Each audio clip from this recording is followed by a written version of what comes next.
In this video, I'll be reading How Aristocracy Could Issue from Industry from Alexis de Tocqueville's Democracy in America. I'll provide some analysis after the reading. How Aristocracy Could Issue from Industry. I have shown how democracy favors developments in industry and multiplies the number of industrialists without measure. We are going to see the path by which industry in its turn could well lead men back to aristocracy. It has been recognized that when a worker is occupied every day with the same detail, the general production of the work comes more easily, more rapidly, and with more economy. It has also been recognized that the more an industry is a large-scale undertaking with great capital and great credit, the cheaper are its products.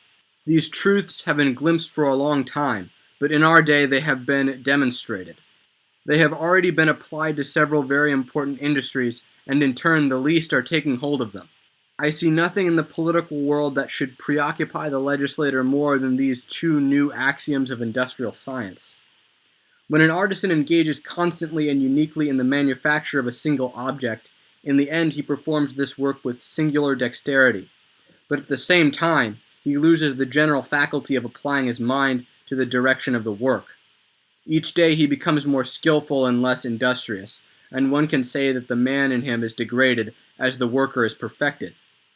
What should one expect from a man who has used 20 years of his life in making pinheads? And to what, in him, can that powerful human intelligence which has often moved the world be applied from now on, if not to the search for the best means of making pinheads? When a worker has consumed a considerable portion of his existence in this manner, his thought is forever halted at the daily object of his labors. His body has contracted certain fixed habits from which he is no longer permitted to depart. In a word, he no longer belongs to himself, but to the profession he has chosen.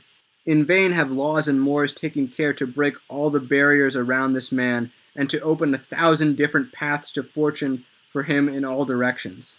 An industrial theory more powerful than mores and laws attaches him to a trade and often to a place that he cannot quit. It has assigned him a certain position in society which he cannot leave. In the midst of universal movement it has made him immobile. As the principle of the division of labor is more completely applied, the worker becomes weaker, more limited, and more dependent. The art makes progress, the artisan retrogresses.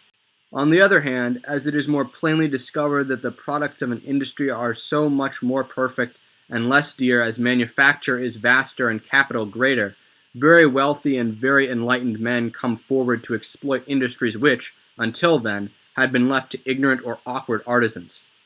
They are attracted by the greatness of the necessary efforts and the immensity of the results to be obtained. So therefore, at the same time that industrial science constantly lowers the class of workers, it elevates that of masters.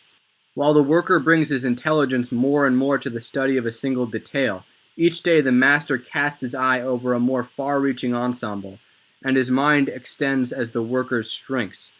Soon the latter will have to have only physical force without intelligence. The former will need science and almost genius to succeed. The one resembles more and more the administrator of a vast empire, the other a brute. Master and worker here have nothing alike, and each day they differ more. They are joined only as two links at the extremes of a long chain. Each occupies a place that is made for him and that he cannot leave. The one is in a continual, strict, and necessary dependence on the other, and he seems born to obey as the latter is to command. What is this if not aristocracy? With conditions coming to be more and more equalized in the body of the nation, the need for manufactured objects becomes more general and increases in it, and the cheapness that puts these objects within the reach of mediocre fortunes becomes a greater element in success. Each day, therefore, one finds that more opulent and more enlightened men devote their wealth and their science to industry and seek to satisfy the new desires that are manifest in all parts by opening great workshops and by dividing work strictly. Thus, as the mass of the nation turns to democracy, the particular class occupied with industry becomes more aristocratic.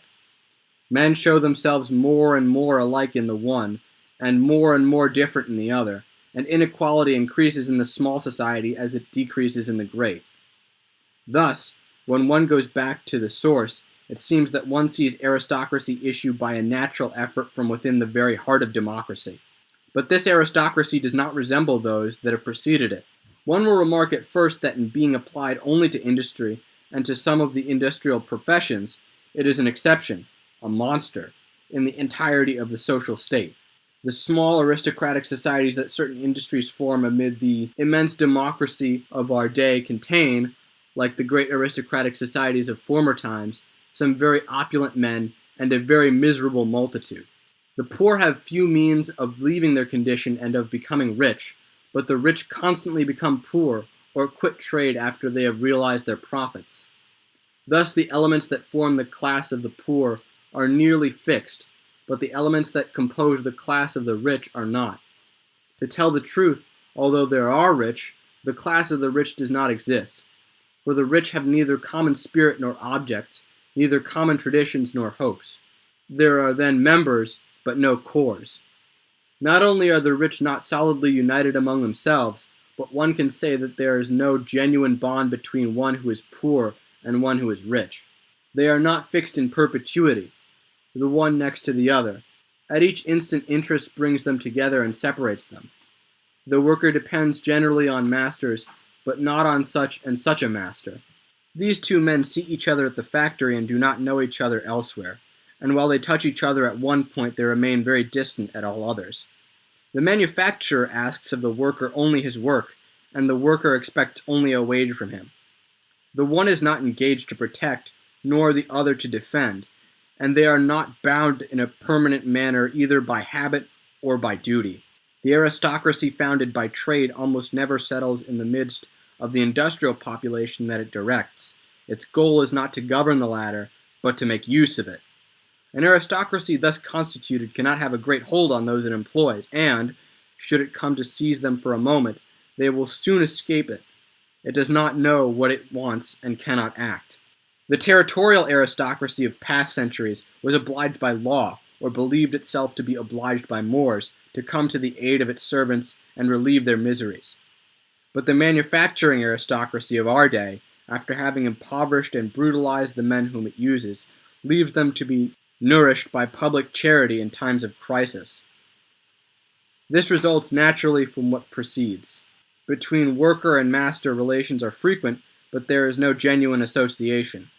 I think that all in all, the manufacturing aristocracy that we see rising before our eyes is one of the hardest that has appeared on earth, but it is at the same time one of the most restrained and least dangerous.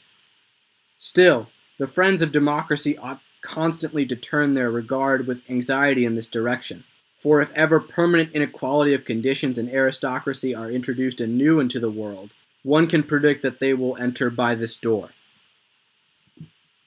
So, as I'm sure all you cynics out there were already aware, an aristocracy can exist even in a democratic society. It's simply not formally recognized by the government. Laws do not apply equally to all people, and the nations remain tiered and hierarchical despite having embraced egalitarianism. However, we can see that this newly emergent industrial aristocracy is greatly degraded in quality compared to the territorial aristocracy, which was the remainder of the landed nobility of feudal Europe. The nature of aristocrat and bondsman have been forever changed, perhaps for the worse. Noblesse oblige is no longer relevant, since manager and worker are nominally equal, and the promise of greater social mobility evaporates. Dissatisfaction is shown as the relationship between lord and subject appears more transactional and directly exploitative, and less emergent and symbiotic. That's all for my analysis on this chapter. Have a good evening.